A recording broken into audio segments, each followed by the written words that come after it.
Okay, this video is for It Gets Better project. It does get better. When I was 6 years old, the first day of school, I came home with a giant bump on my head because some kid threw a rock at me from behind, and they got me in the head. So when I was 14, the kids started to realize that I was different.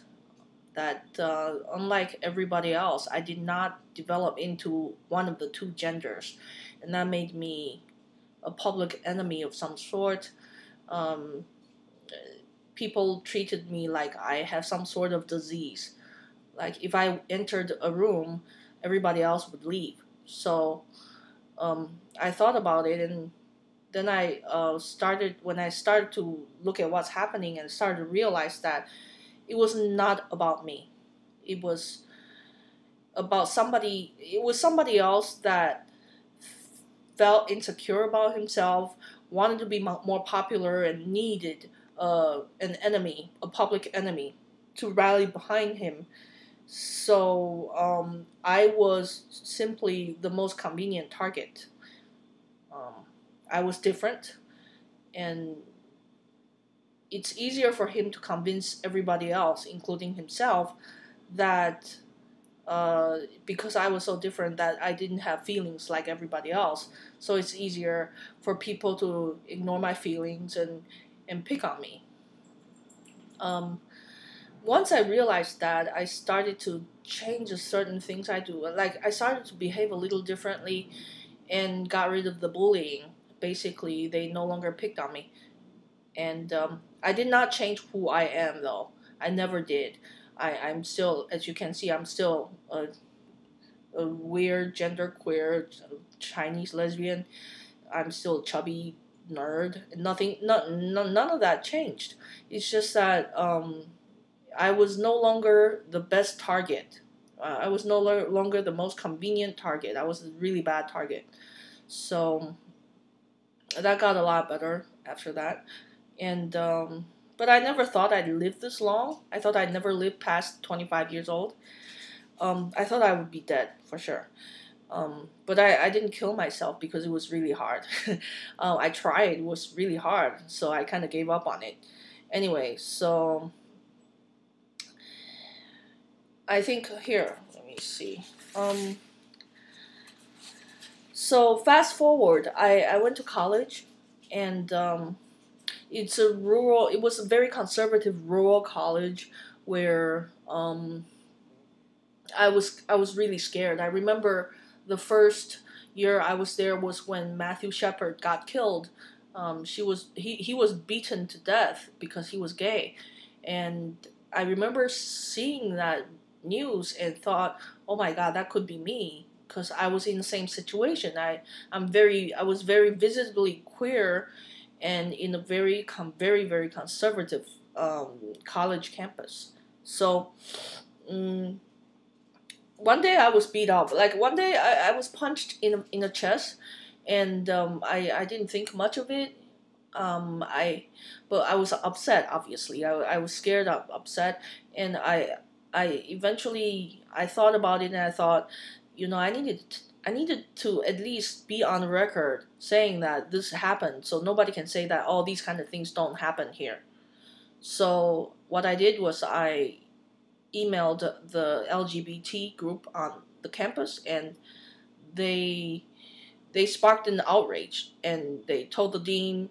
I never expected that this would happen. Actually, it just, to me it was just like, oh well, I got attacked, so what?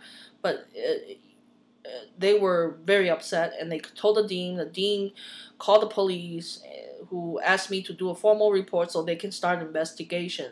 And that's when I realized that even though I didn't know any of these people, they were very supportive of me.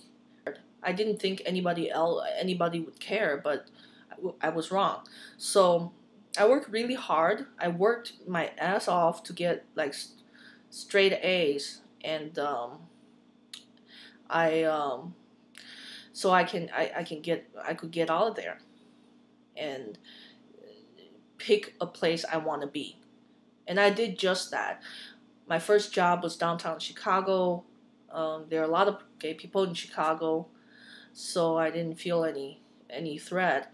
And but one day, I worked for a trading company. I went to the trading floor of the Chicago Board of Options Exchange, um, where I went to the bathroom and a woman called the police on me because she thought I was some sort of a perverted man.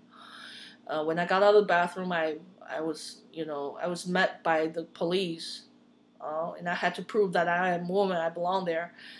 So that happened to me a lot. So I didn't really thought much about it, but when I got back to work, my coworkers, and they were all straight, they were really, really upset about it.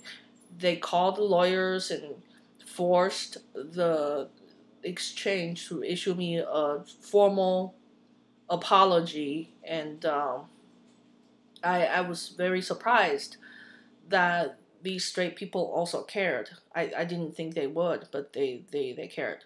So yeah, it the thing about like why does it get better? The reason that it gets better is because adults don't do these things. Because adults can see through bullies, right? The bullies, bullies are simply people who are weak, who have problems themselves that they didn't want to deal with. Now, kids can't see through that, but adults, especially if you get into a certain circles in society, these kind of things are not okay.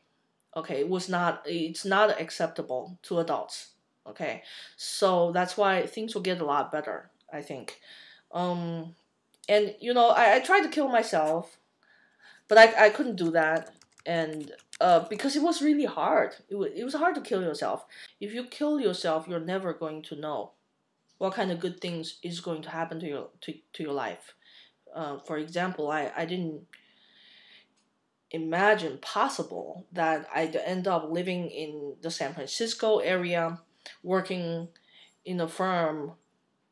I work for YouTube, and this at work we have a lot of gay, uh, bisexual, transgender people who are very open about it, and people are very supportive. Um, when the gay marriage ban got lifted by the judge, a lot of straight people came to my cube to congratulate me. So I'm gonna leave you with this. Um, I think when you're bullied and you're out there, you think you're all alone and you think nobody care, but that's just not true, right? People do care. A lot of people have gone through the same thing as you have, and they are eager to help. But you have to reach out to them.